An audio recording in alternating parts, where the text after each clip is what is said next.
A página Estação da Luz Espírita vai reproduzir um programa imperdível na sequência.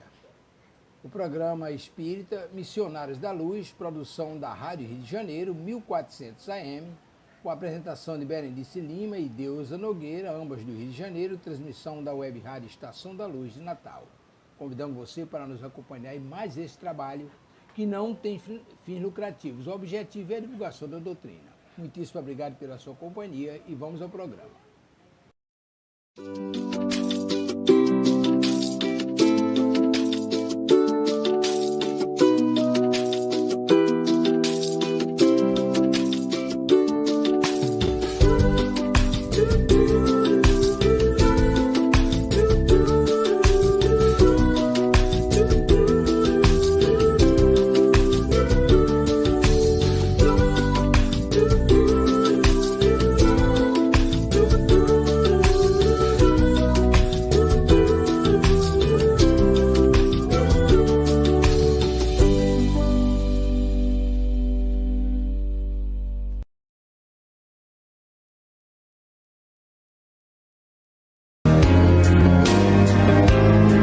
Rádio Rio de Janeiro, Missionários da Luz.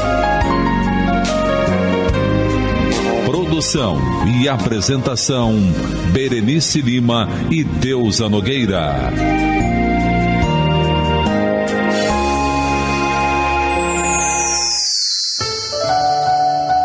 Alexandre, então, está explicando a André de toda aquela proteção que existe e que muitas vezes nós obsidiados, ou quando a gente está obsidiado, a gente se compraz na companhia dos perseguidores, como se fosse aquela mãe agarrada com o filhinho e que entra com aquele filhinho nos lugares que às vezes até não são convenientes. Conversamos então sobre esses valores de vigilância na educação e na condução do espírito. André, então, assim, muito impressionado com esta revelação, com esse ensinamento, ele fala assim: mas então não devem entrar aqui as vítimas do vampirismo?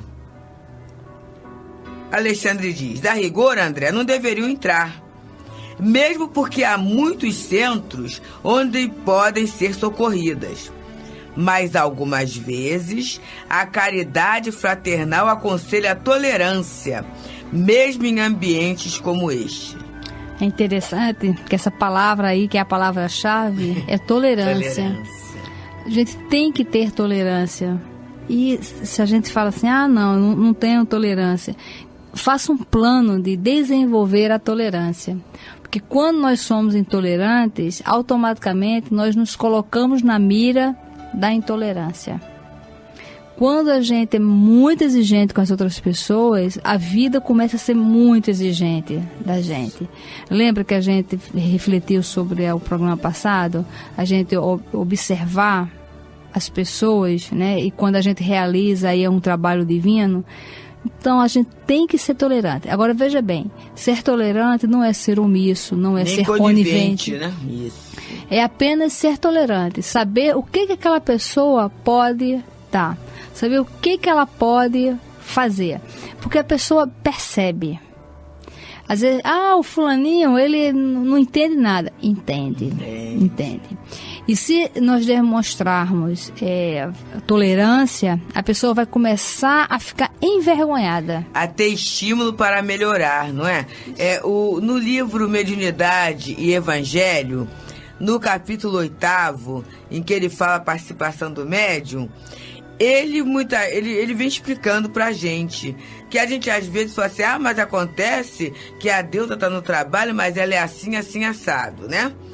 E aí ele diz assim, ela fez isso, porque muitas vezes a gente faz e faz mesmo, a gente pisa na bola, né, em determinados aspectos da vida. Aí ele diz assim, não é porque uma laranjeira deu uma laranja ruim que ela não sirva, não é? Mostra que há de haver cuidados para que ela produza cada vez mais e melhor.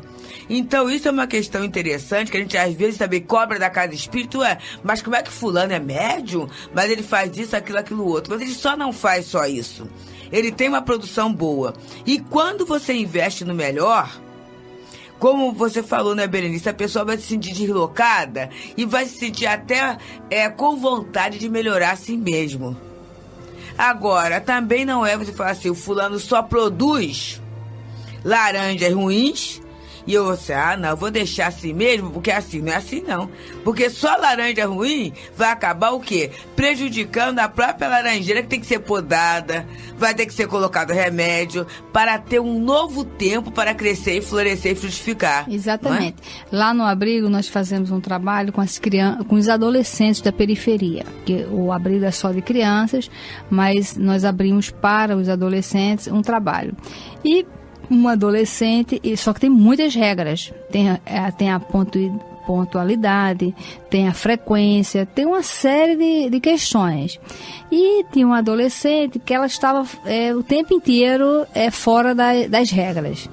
Então, as oficineiras começaram a reclamar. Eu falei, vamos aguardar um pouco. Aí eu chamava a turma toda e eu falava assim, para geral, para a turma toda, sobre a pontualidade, sobre várias questões de comportamento, de roupa. Então, eu falei geral, e aí não melhorou. Aí eu chamei ela em particular e falei diretamente, não melhorou. Aí eu chamei ela novamente e dei uma suspensão nela, do projeto. Então, tolerância é isso. Você conversa, você dá chance, mas tem uma hora que você tem que tomar uma providência para você não ser conivente. E aí, inclusive, eu fui falar com a mãe dela, explicar para a mãe dela sobre aquela suspensão. E eu dei uma suspensão e falei, olha, você pensa? Ela, não, tia, eu quero fazer parte do projeto. Me dá uma chance. Eu falei, não, agora eu não vou te dar chance porque eu já te dei. Então você pensa e daqui a 2 semanas você volta, caso você queira continuar. Só que eu falei isso, ela foi embora e eu liguei para Deus, eu liguei para um monte de gente, mandei botar o nome dela em radiação, porque a gente estava vendo que tinha uma questão espiritual ali envolvendo aquela criatura. Mas eu também não posso botar uma laranja que está estragada num cesto. Então eu tive a tolerância de uma primeira fase, até para ela sentir o que ela ia perder.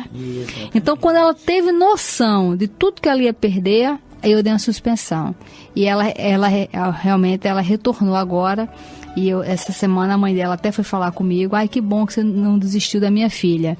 Eu falei, olha, nós não desistimos de ninguém. Agora, se a pessoa se desistir de si, aí foge da nossa responsabilidade. Mas aqui dentro tem regras. E a gente dá tolerância, mas a tolerância ela também tem um limite, para ela não se tornar numa conivência, né? Exatamente. Aí ele diz, né? Alexandre continua dizendo, por isso mesmo, as reuniões para serviço de materialização aparecem raramente. A homogeneidade aqui deve ser muito mais intensa. Consagra-se a maioria de nossas atividades ao esforço da caridade cristã. Neste ambiente, porém, limita-se o trabalho a certas demonstrações da sabedoria espiritual. Os homens, contudo, em sentido geral, não sabem, por enquanto, compreender a essência divina de tais demonstrações e quase sempre acorrem a elas com um raciocínio acima do sentimento. Pelas inquietudes da investigação, perdem muitas vezes os valores da cooperação e os resultados são negativos.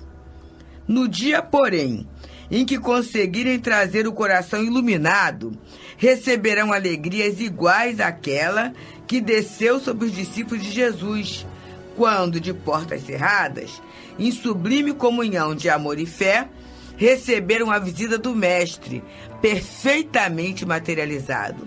Depois da ressurreição, em casa humilde de Jerusalém, de conformidade com a narrativa do Evangelho. Isso é muito bonito. Uma passagem que talvez alguém não esteja lembrado. Jesus desencarna e tem a ressurreição.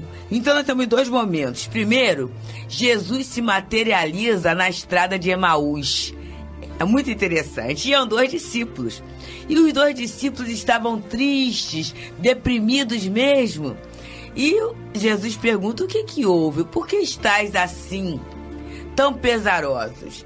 E aí um deles, que era Pedro, por acaso não sabeis, o nosso mestre morreu.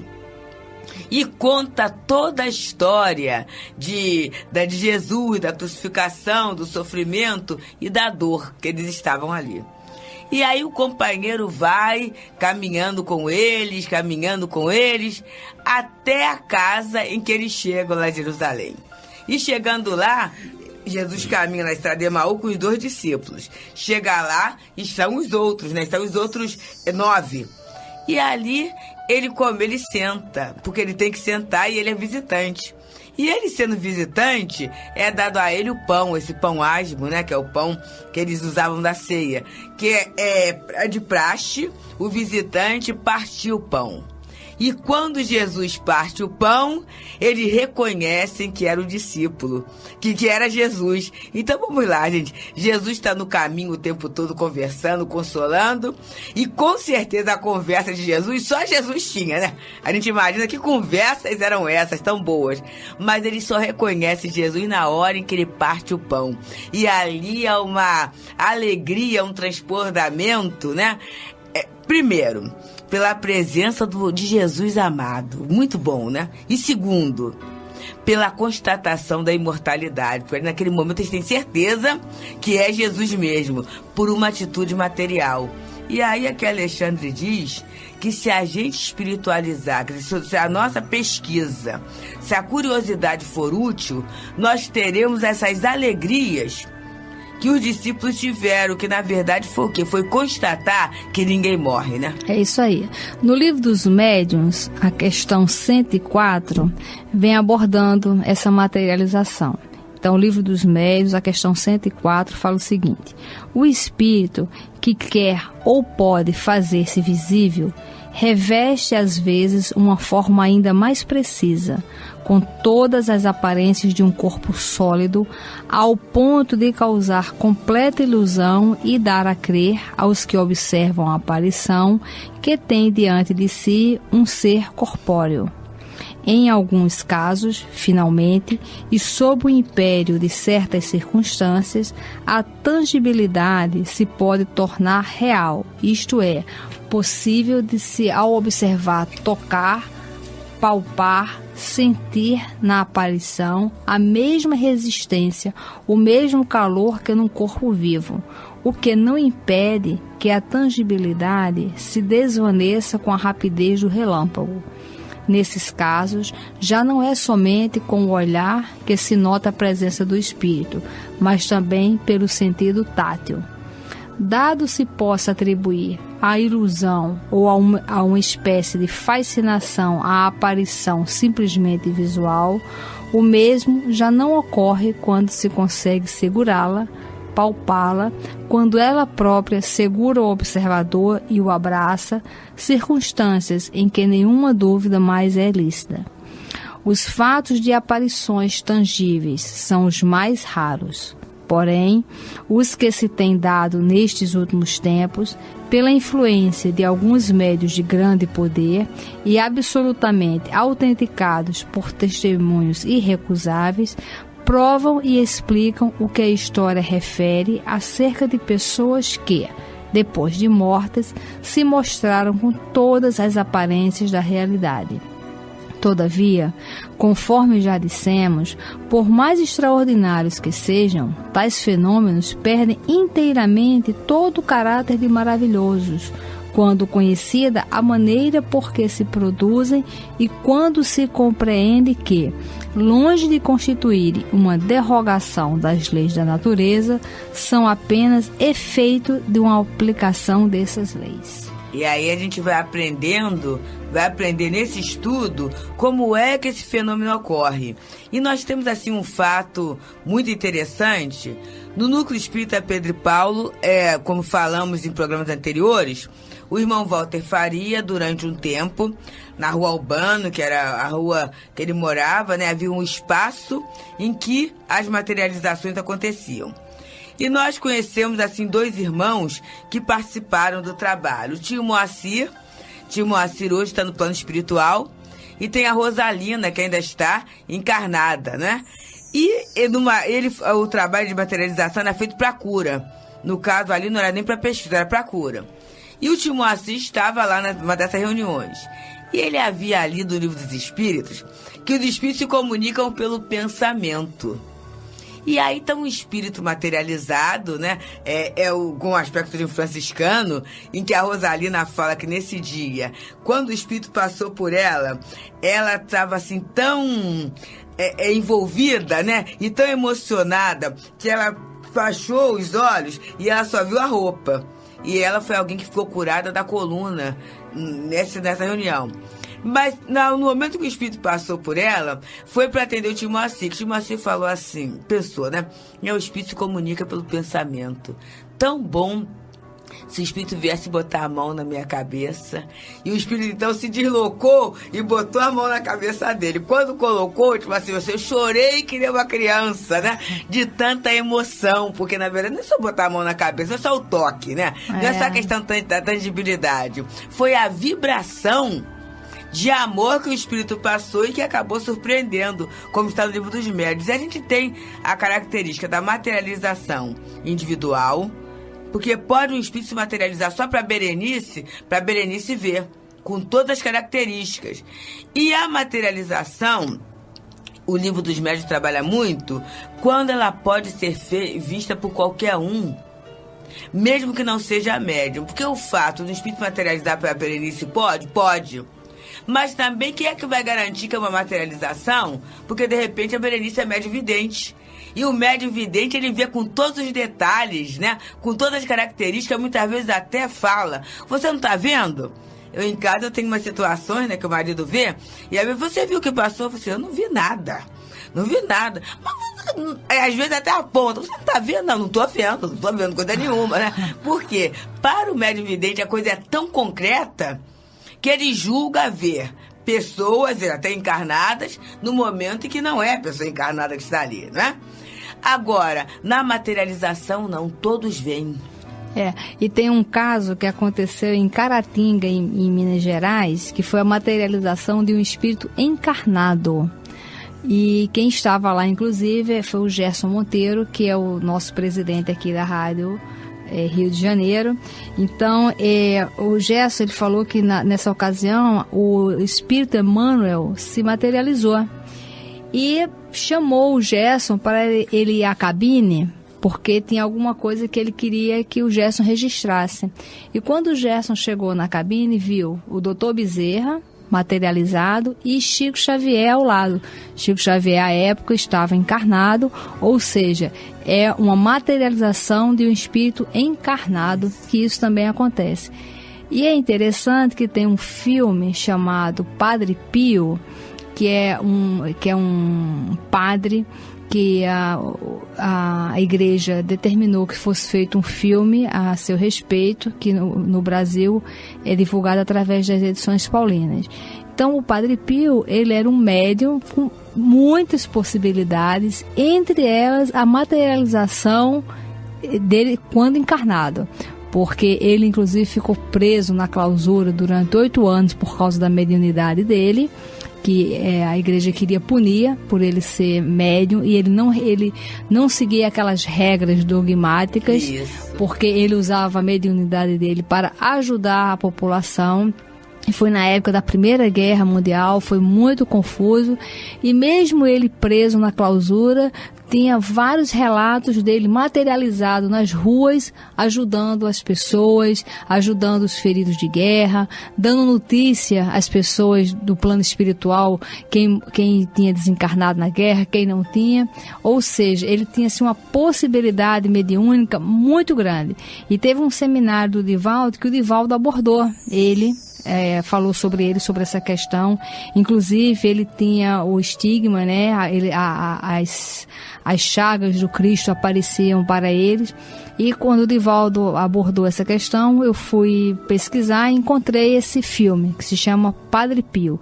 Então, para se ver ali que a mediunidade, ela não pertence à doutrina espírita. Isso. E as possibilidades que a mediunidade pode acontecer. E dá um alargamento de pensamento. Você falou em Padre Pio, Berenice, tem uma grande amiga, a Maria Gorete. A Maria Gorete, ela é diretora adjunta de uma dessas escolas do município.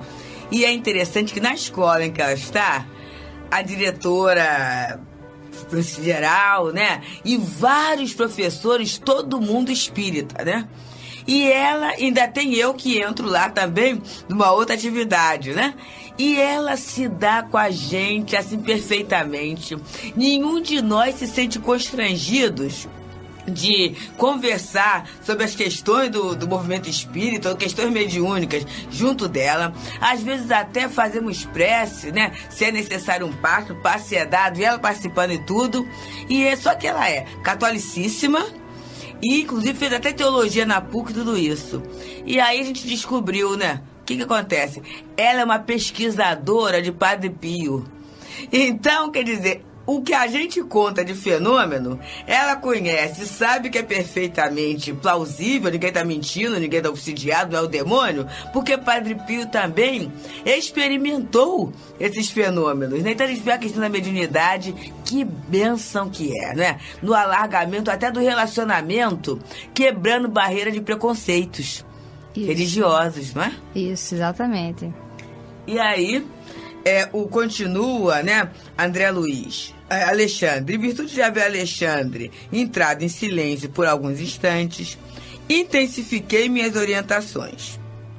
Surpreendido, diz André Luiz, notei o esforço de 20 entidades de nobre hierarquia que movimentavam o ar ambiente. Em seus gestos rítmicos, semelhavam-se a sacerdotes antigos que estivessem executando operações magnéticas de santificação interior do recinto. Atendendo-me ao espírito de pesquisa, Alexandre esclareceu. André, não se trata de hierofantes em gestos convencionais. Temos aqui, ali, esclarecidos cooperadores do serviço que preparam o ambiente, levando a efeito a ionização da atmosfera, combinando recursos para efeitos elétricos e magnéticos. Nos trabalhos deste teor, reclamam-se processos acelerados de materialização e desmaterialização da energia. As entidades manifestantes no campo visual de nossos amigos encarnados quase sempre são criaturas eminentemente ligadas à crosta e aos seus planos de sensações, mas os organizadores legítimos da tarefa em curso são verdadeiros e competentes orientadores dos planos espirituais, com grandes somas de conhecimento e responsabilidade. Então vamos parar aqui um pouquinho e pensar no trabalho desses espíritos. Gente, observemos o trabalho de cura. No caso do irmão Walter, do Núcleo Espírita Pedro e Paulo, as reuniões de materialização eram realizadas para cura. O que acontece numa reunião desta? Vem doente de todas as espécies, né? Vem tuberculoso, vem criaturas com dermatites, vem criaturas com questões da hanseníase, vem doenças até infecto-contagiosas. Se o ambiente não estiver preparado, o que vai acontecer? Uma contaminação recíproca, né? O tuberculoso vai sair com a questão da hanseníase, o hanseniano vai entrar na questão da tuberculose e vai ser uma confusão generalizada. O que acontece, então, com os companheiros, né? Como é que a coisa vai se realizar? O ar é ionizado, quer dizer, a atmosfera é saturada de elementos fluídicos, de elementos mais leves, e isso se coloca sob o ponto de vista material, para que determinados recursos sejam materializados e outros recursos sejam desmaterializados. E é por isso, gente, que não só numa reunião de materialização, mas igualmente numa sala de cura, entram companheiros das mais diversas enfermidades e ninguém se contamina, nem o médium que está dando passe, pela enfermidade do outro, porque a atmosfera é ionizada por esses espíritos, que na verdade estão qualificando, magnetizando o ambiente para que a tarefa ocorra. são competentes orientadores, como está falando aqui, dos planos espirituais, com grande soma de conhecimento e responsabilidade. Até porque nós já vimos que esse ectoplasma, que serve à materialização, que serve à produção de efeitos, eles voltam aos médiuns. E ele não pode voltar saturado dessas doenças materiais e nem tampouco desses sentimentos. Então, vamos perceber, a ionização da atmosfera da sala de materialização é feita para que o trabalho ocorra com paz, com eficiência e com saúde. Então, que a gente possa pensar nisso, gente. Esses espíritos fazem isso na casa espírita. E a nossa casa, no nosso lar, o nosso ambiente de trabalho, quando envolvido de bons sentimentos, de bons objetivos, também poderá ser preservado de prejuízos. Muita paz, meus irmãos. Muita paz.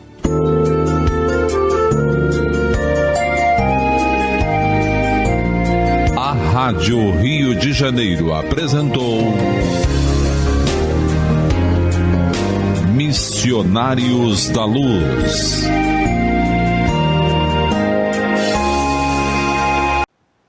Chegamos ao final da nossa atividade. Muitíssimo obrigado mesmo pela sua companhia e espero você no próximo evento.